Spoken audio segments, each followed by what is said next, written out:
ఆంధ్రలోనే అతిపెద్ద పాల ఉత్పత్తి సంస్థ విశాఖ డైరీలో అక్రమాలు, అవినీతి జరిగిందని ఆరోపణలున్నాయి.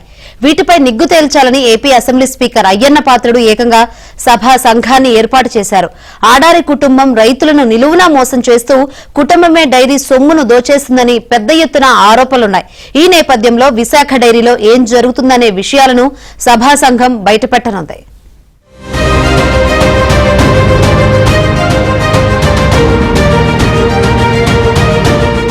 శ్రీ విజయ విశాఖ జిల్లా milk producers mutually aided cooperative union limited ను ఆడారి తులసిరావు ప్రారంభించారు. అయితే తరువాత కాలంలో శ్రీ విజయ విశాఖ పాల ప్రొడ్యూసర్స్ కంపెనీ లిమిటెడ్ గా మార్చారు. మొదట సొసైటీ యాక్ట్ ప్రకారం ఏర్పడినప్పటికీ తరువాతి కాలంలో ప్రైవేట్ లిమిటెడ్ కంపెనీ కింద మార్చారు. కొంతకాలంగా విశాఖ డైరీలో అవినీతి, అక్రమాలపై అనేక ఆరోపణలు వెల్లువెత్తుతున్నాయి. రైతులకు చెల్లించాల్సిన ఆవు పాల ధరను తగ్గిస్తూ నిర్ణయం తీసుకోవడం తీవ్ర విమర్శలకు దారితీసింది.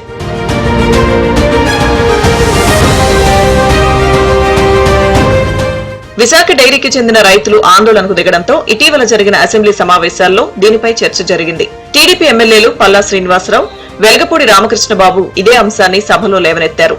ఈ నేపథ్యంలో విశాఖ డైరీలో జరిగిన ఆర్థిక అవకతవకలపై విచారణకు ప్రత్యేక సభా సంఘాన్ని ఏర్పాటు చేయాలని స్పీకర్ ఆదేశించారు.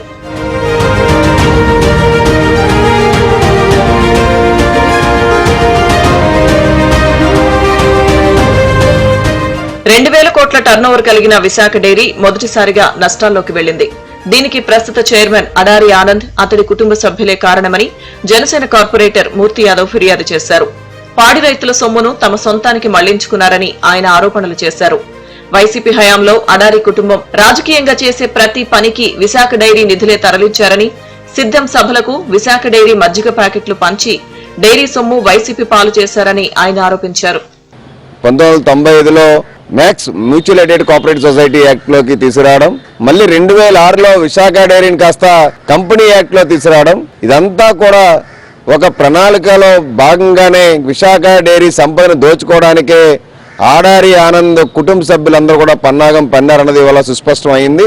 విశాఖ డైరీ ఇవాళ పాల సేకరణ ధర రైతులకు ఏదైతే తగ్గించి రైతులకు ఇవ్వాల్సినటువంటి దానా ధరను మాత్రం విశాఖ డైరీ పెంచడం అన్నది, విశాఖ డైరీ లాభాలని పంచకుండా రైతులకి విశాఖ డైరీ దోచుకుంటున్నటువంటి ఆడారి ఆనంద్ డైరెక్టర్లు ఎవరైతే ఉన్నారో వీటిలన్నింటి మీద పూర్తి స్థాయి విచారణ జరిపించాలని చెప్పి జనసేన పార్టీ గత 2 నెలలుగా పూర్తి స్థాయిలో రాష్ట్ర ప్రభుత్వాన్ని కోరింది. విశాఖ డైరీకి వచ్చిన నష్టాలను పూరించుకునే క్రమంలో రైతులకు చెల్లించే పాల ధరను తగ్గిస్తూ నిర్ణయం తీసుకున్నారు. దీంతో పాల రైతులు అనేక చోట్ల ఆందోళనలు చేపట్టారు. అయితే అన్ని చోట్ల పాల ధరలు పెరుగుతుంటే ఇక్కడ తగ్గించడం విడ్డూరంగా ఉందని సిపిఎం నేతలు ఆగ్రహం వ్యక్తం చేశారు. విశాఖ డైరీలో జరిగిన అక్రమాలపై వాస్తవాలను బయటపెట్టాలని ప్రభుత్వాన్ని డిమాండ్ చేశారు. విశాఖ డైరీ అనేటువంటి చాలా ముఖ్యమైనటువంటిది, ఉత్తరాంధ్ర ప్రాంతంలో చాలా కీలకమైనటువంటి పాత్ర పోషిస్తూ ఉన్నది. అటువంటి విశాఖ డైరీ ఈరోజు నష్టాల బాటకి వెళ్ళటం అనేటువంటిది చాలా ఆందోళన కలిగిస్తున్నటువంటి అంశం. రెండవది, ఈ పేరుతోటి అక్కడ ఉండేటటువంటి యాజమాన్యం ఏకంగా పాల ధర రేటు తగ్గించేశారు. ఒకవైపేమో మార్కెట్లో పాల ధరలు విపరీతంగా పెరిగిపోతూ ఉన్నాయి, పాల ఉత్పత్తి ధరలు విపరీతంగా పెరుగుతూ ఉన్నాయి.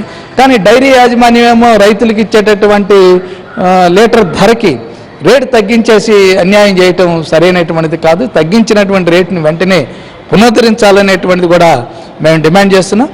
విశాఖ డైరీలో ప్రధానంగా రైతులే భాగస్వాములు. అయితే వాటి ఫలాలను రైతులకు అందకుండా విశాఖ డైరీలో ఉన్న అడారి కుటుంబ సభ్యులు, వారి అనుయాయులుగా ఉన్న కొంతమందిని డైరెక్టర్లుగా నియమించుకుని తమ ఇష్టానుసారం వ్యవహరిస్తున్నారని అసెంబ్లీలో టీడీపీ ఎమ్మెల్యేలు ఆరోపించారు. వీటిపై సమగ్రంగా విచారణ జరిపించి చర్యలు తీసుకోవాలని కోరడంతో స్పీకర్ అయ్యన్న పాత్రుడు నిజ నిర్ధారణ కోసం సభా సంఘాన్ని ఏర్పాటు చేశారు. దీనికి ఎమ్మెల్యేలు జ్యోతుల నెహ్రూ చైర్మన్ గాను, బోండా ఉమా, వెలగపూడి రామకృష్ణారావు, పల్లా శ్రీనివాసరావు, గౌతు శిరీష, సుజయకృష్ణ రంగారావు, దాట్ల సుబ్బరాజు సభ్యులుగా వ్యవహరిస్తారు. ఈ కమిటీ త్వరలోనే విచారణ చేపట్టనుండగా విశాఖ డైరీలో ఏ మేరకు అవినీతి, అక్రమాలు జరిగాయో త్వరలోనే వాస్తవాలు బట్టబయలు కానున్నాయి.